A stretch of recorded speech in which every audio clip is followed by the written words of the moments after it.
Hi, everyone. Welcome to this episode 7 of Resilience in Practical Terms. Today, we're talking about perceptions and meaning making. So my apologies. We're trying to figure out the room earlier. And so got a few of us in there, but not everyone was prepared for the conversation in that space. And so I wanted to go ahead and come back out here just to make sure in the live feed, just to make sure that everyone could have access to this and to make sure that we could record the content. So I'll keep catching up with the learning curve and we'll keep figuring out how to work with the changes that Facebook's experiencing. So, hey, Amanda, glad you're here. Carrie, hey, glad you joined. Good to see you both. I'm glad you're here with me. So this idea of meaning making. So last time I talked about the key components of resilience. What are the 6 key things that I teach when I talk about resilience that have to do with the things that we can do to most take care of ourselves so that we can show up well for others. Hey, Celia, welcome. So those 6 that I talked about, those 6 key components of resilience. Now, we don't have one model, as I said, of resilience. You'll see the 7 C's of resilience or the 13 components of resilience. We don't have one particular model of resilience yet. We're working on it, but we're not quite there. And so while we work on it, the key components of resilience that I keep show up most often in the literature, the most strong and consistent predictors for resilience are perceptions and meaning making, or the stories we tell ourselves, which is what we're talking about today. Internalized versus externalized locus of control, which is also known, there's overlap with the perceptions that we'll talk about today. So there's overlaps between part 1 and 2, but it has to do with, again, do we have learned helplessness or learned optimism? Do we keep our power or give it to others? The third component is community and connection, both connection with ourselves and with others and something greater than ourselves. What is it that let us know that we're a part of something bigger and it's not just us, and that there are people there who will have our back? The fourth component is adaptability and flexibility, coping skills or the lack thereof. And creativity, to be creative during the midst of challenges. And all of that requires safety. So the more safe we feel, trusting that if we try something creatively and it doesn't work and we fall flat on our face, that people will still care about us and love us and catch us and not let us wind up under the bridge with the border collies. So that's what creativity and adaptivity can do for us, and adaptability and flexibility. That's the fourth component. The fifth component is the self-care, which includes boundaries, which is, I continue to say, is not just some good fuzzy woo idea. It is, in fact, our greatest clinical competence when we do our own self-care. And then the sixth component that I talk about when I train about resilience is gratitude and hope. Those aren't feelings, they are practices. I feel grateful, I feel hopeful, but I have to practice gratitude and build hope in order to be able to feel those things. So today we're talking about the first of those on which the rest are built. It's kind of like when we talk about the 4 components of emotional intelligence. That'll be another episode. But the 4 components of emotional intelligence include integration and mindful awareness as the first and foremost. Because if we are not mindfully aware of the stories we're telling ourselves, then we don't know that we have choice. We don't have freedom to know what our options are. So let's talk about how perceptions and the ways that we make meaning out of challenges can impact us for good or for ill. So in positive psychology and developmental psychology, and there's a lot of overlap with attachment theory, John Bowlby and others from those fields in psychology. But in positive psychology, you have Marty Seligman and others who talk about explanatory styles. You have Dan Siegel and others, the neurobiology of we, which I just finished, that tell us a lot about the ways that our brain works. So that we take in information, comes in through our senses, it goes through our brainstem, our lizard brain, it comes through the amygdala and the hippocampus, and we perceive whether it's a threat or not a threat, and then we find, is it something that we like or we don't like? And then it's assigned to, there's context given around it. The hippocampus helps us to categorize it. And then information in the midst of all this is sent to our body about how to react, whether to be calm, happy, excited, aroused, whether to be angry or scared, whether to run or fight or freeze and shut down, all those defense mechanisms we talk about, that fight, flight, or freeze. And now we've added this fourth one of fawn. And so the perceptions that we have color that information as it comes in. Something happens, our brain encodes it, our minds create a story around it, and then sends information back out into our system to tell us what to do. Now, if we go into a panic, our threat arousal system comes up through the sympathetic nervous system, and we go, ugh. Our bodies are really good at doing the, ugh. Our bodies aren't very good at doing the, which is what the parasympathetic nervous system does to help us calm down and relax on the other side of a perceived threat. So because of that, we often stay in this heightened state. And one of the things that happens that can increase the chance that we'll go to that heightened state are the stories that we tell ourselves, the narrative experience. Research shows, and this is from the neurobiology of we, where this research was cited, that the stories that our families tend to tell, our parents tend to tell about why things happen for good or for ill to our family, we tend to adopt. So when we tell ourselves a story that this is just bad and horrible and awful, I've shared with you previously, I've known a family where a gentleman, his mantra for life was, if it weren't for bad luck, I'd have no luck at all. And he wasn't being playful singing that hee-haw song. He took it literally. He really felt that life was just constantly against him. I mean, it makes sense. He came from a background of trauma, and on top of that, trauma after trauma continued, and it colored the way his brain told stories about what was happening, so that there were times when it was the story that was getting, the information was getting filtered to, that shifted how he perceived a circumstance. So what are our attributional styles, is what Marty Seligman and others found. Do we attribute something that happens to us? Do we have a narrative or tell ourselves a story that something that's happening to us is because it is all consuming, that this is our entire life, that there's nothing else that exists other than this really, really, really bad thing, that everything is just taint in our lives because of this? Or are we able to also step back enough to say, yeah, this is legit, this is really happening, this really sucks, but these things are also true out here.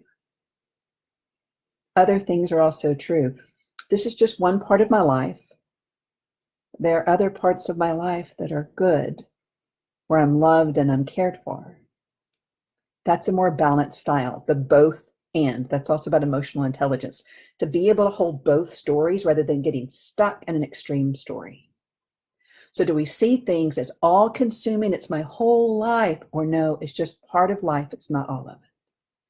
Do we see things and it's also about stability. Do we see this as, it's always going to be this way, it's never going to change, we're never going to get out of quarantine, it's always going to be like this, we're never going to have sports or big live music events again, it's always. Do we fatalize? Do we awfulize or say that it's always going to be that way? Or are we able to step back again and have enough awareness that that story's creeping up and go, yeah, I hear you're afraid of that. And this isn't going to be this way forever.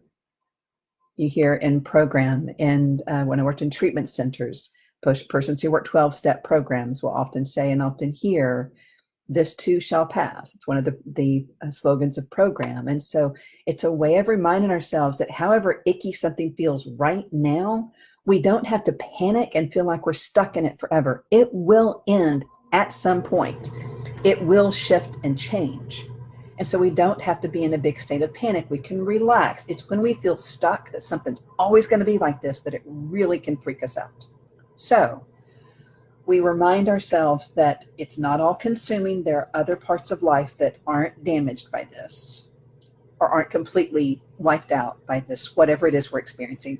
It's not always going to be this way. It will pass, it will change, it will shift at some point in time. And then a third attribution style is, do we personalize it or say, no, this is not about me?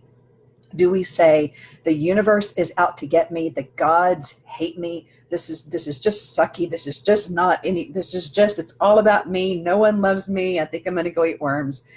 If we tell ourselves that it's personal about us, that will also wipe us out. But if we go, you know what, this has nothing to do with me, This is just life being lifey. Here's another example of where this can come in. So you're walking down the hallway and you're at work and you pass by, when we're not social distancing and when we're not wearing masks, and you walk by John and you say, "Morning, John." And John doesn't say good morning back like he usually does. In fact, John doesn't look at you. And as John walks by, he's got this little curl thing going up with his lip up to his nose, and he walks on by, and you're, what's wrong with John? John didn't say good morning to me. John always says good morning to me. And he was snarling. He was snarling at me. John's mad at me. But why would John be mad at me? I didn't do anything to him. Why is John mad at me? Okay, well, there was that meeting, 2 days ago, but I thought he was fine with me having a different opinion about that project. But John has no right to be mad. And we get caught by the story, and it starts dragging us down the road. And then we start to react based on that story that we've made up, and we don't even know that it's true. And so then we start to act defensively, or we get angry, or we come in charged, or we're guarded and shut down, or we're scared and small. And it changes the way that we interact with John, which will influence our relationship. And he has no freaking idea why, because what really was going on is John was about to sneeze. He wasn't snarling. He was trying to not sneeze. He wasn't ignoring you and not saying hello to you. He was about to sneeze. He was distracted and trying not to sling snot all over you. But because we've told ourselves a story that it's personal, it's about me, and that there's something else going on, and we haven't considered that maybe this story isn't accurate. And we sure as heck didn't go to John in a calm, non-charged way and say, "Hey, I'm telling myself a story." Give thanks to Brene Brown for this. "I'm telling myself a story that you're mad at me. I want to check it out with you. Because when I walked down the hallway, I said hello, and you didn't say hello back. Looked like you were snarling." And then he can go, "What? No, oh no, I was about to sneeze. I didn't want to put snot on you." If we check out these stories with ourselves, with others, we can get more in reality and realize if we're telling ourselves a story that's scaring us. So the stories can either help us feel better, or they can help us feel worse. So as we talk about the ways that we make meaning, we need things to make sense. And when things don't make sense to us easily and quickly, we make up a story. Because if we don't have a story, our minds feel out of control if we don't have a story that makes sense. Our minds are looking for a neural network to put things into a category so that they feel contained. Because if we have a story about it that makes sense to us, even if it's a story that doesn't feel good to us, if it's a story that makes sense, we feel better because we feel like we have it under control. I've got a handle on this. I know what's happening, so I'm in control. It gives us the illusion of safety when we feel like we're under control by having a story boxed in. But how often is the story not accurate? How often are the stories that help us? And how often are they stories that hurt us? I have a mentee who I was talking to earlier today, and there was all sorts of story going on about an interaction with another person. And I just kept interrupting and said, What's the rest of the story? What's the rest of the story? Tell me the rest of the story. Do you know that is true? How do you really, really know that's true? And trying to ask her, challenge her story, and challenge her to challenge her own story, because the story she was telling she'd made up library volumes in her brain about what was going on, and she didn't know if it was true or not. And if she was reacting out of that story with that person, it was going to co-create a bad event, possibly. It's a story I'm telling myself. But if instead she just got calm and quiet and clear and challenged the story to see, maybe there's another alternative story. Many of you know Byron Katie and the work, and that's what that is all about. She's challenging the story. Do you know this to be true? How do you absolutely know this to be true? How is it impacting you to believe that this story is true? What would it be like to have a different story? Look up Byron Katie and the work and see what you think about that. It's a way of challenging our stories. When we talk about resilience, if there's a great George Bonanno quote, and I'll try to share it next time, because I think there might be some more conversation we can have about this.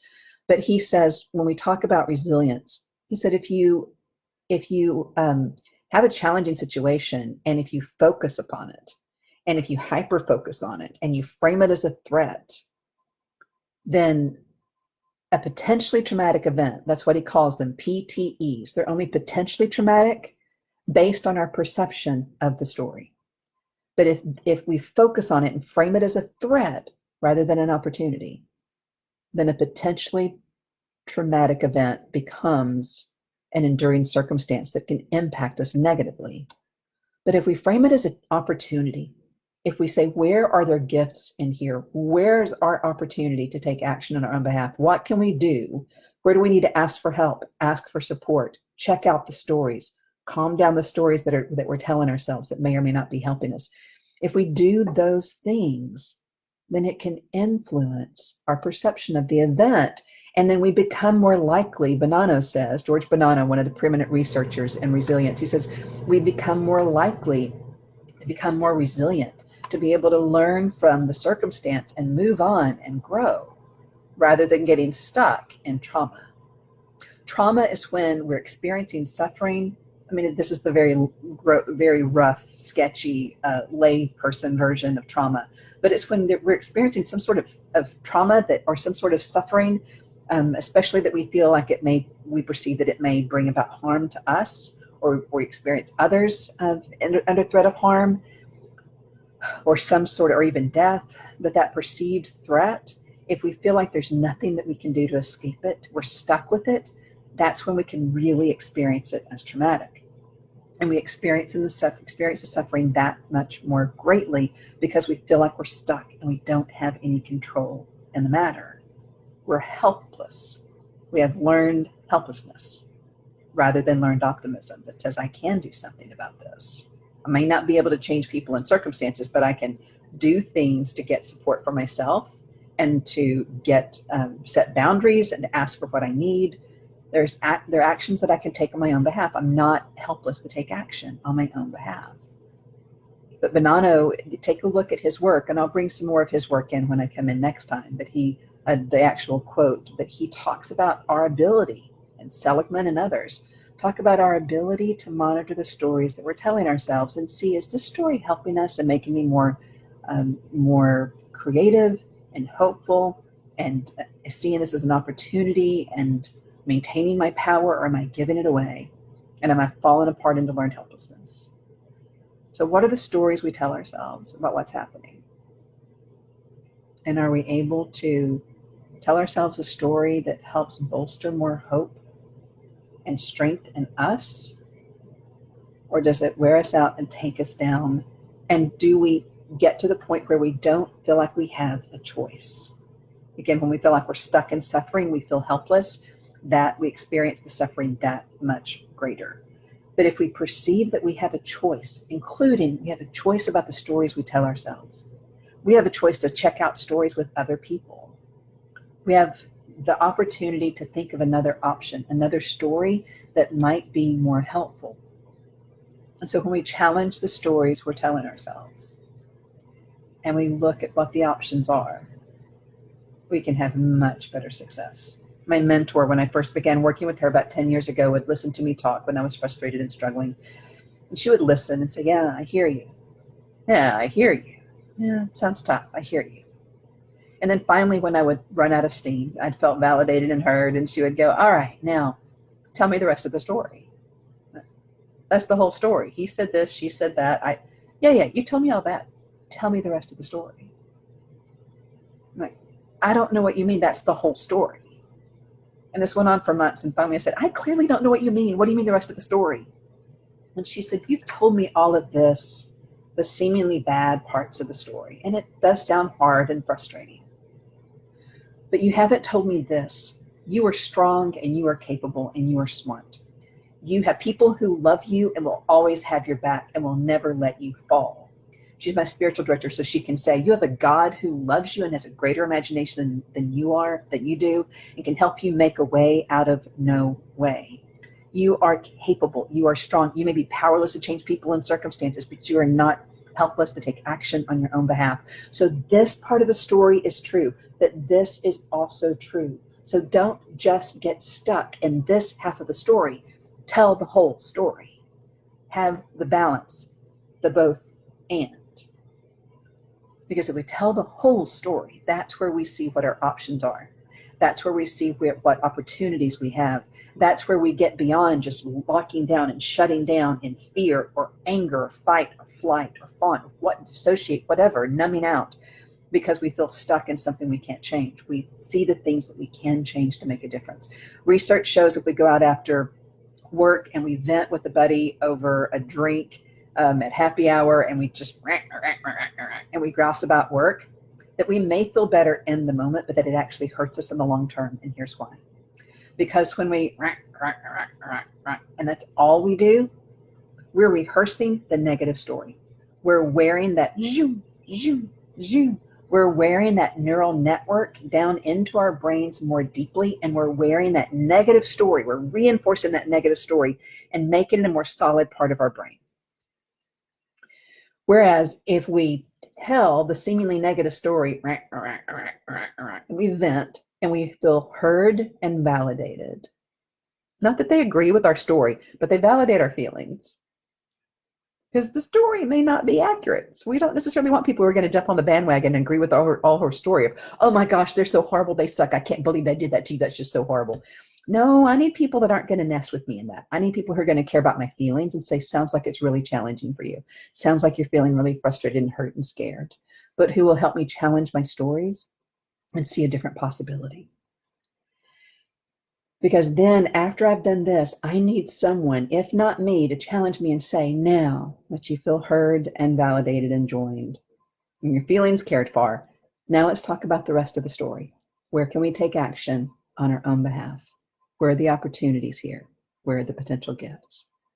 When we do that, we build more resilience and we keep the stories in our head from running away with us. Next time, I think I'll do a part 2 on perceptions and meaning making, because there's still more to say, and I'm a couple minutes over time, so I want to honor our time and keep things to about 15 to 20 minutes to make it easier to digest. But I'll do another one of these, and I'll talk more about these explanatory styles and some of the stories, and give some more examples of the ways the stories we tell ourselves can hurt us and just knock us down, whereas other stories can give us more hope, a greater sense of strength and power and feeling connected and loved, and can make all the difference in our neurochemistry, in our mind's reactions, and in the ways that our brains are hardwired. So hope something has been helpful. Share this if you like. You can go to my website where Sherry, thank you, Sherry, Resource Connections, is getting this entire series up through, I think, episode 6. I think 1 through 5 is definitely there. Not sure if she's gotten 6 up yet. We'll probably just add each week. So 6 and 7 will get put up probably over the weekend and be up there next week. But I'll keep adding to this informal series. So check those out at carlachino.com. And let me know if there's other topics that you want to hear about as I'm talking about the components of resilience. I'll go for the next few weeks talking about each of these 6 components of resilience one by one, and giving you as much of my information that's hopefully helpful as I can. But other things that you'd like to hear about that would be helpful, or things that I can clarify or answer, or if you listen to this and go, all right, that's way too much psychobabble and way too much neuroscience, I don't know what the hell you're talking about. Can you explain that further? I'll be glad to. So let me know what I can do to help. But whatever's going on, whatever you're facing, know that you're not crazy. Know that you're not alone. And tell yourself a story. Someone believes in you, and someone is with you, and someone will always have your back. I'm one, and I'm sure there are others. All right. Peace, love. Take care, everyone. I will see you next Tuesday when we'll do part 2 on perceptions and meaning making. Take care, everyone.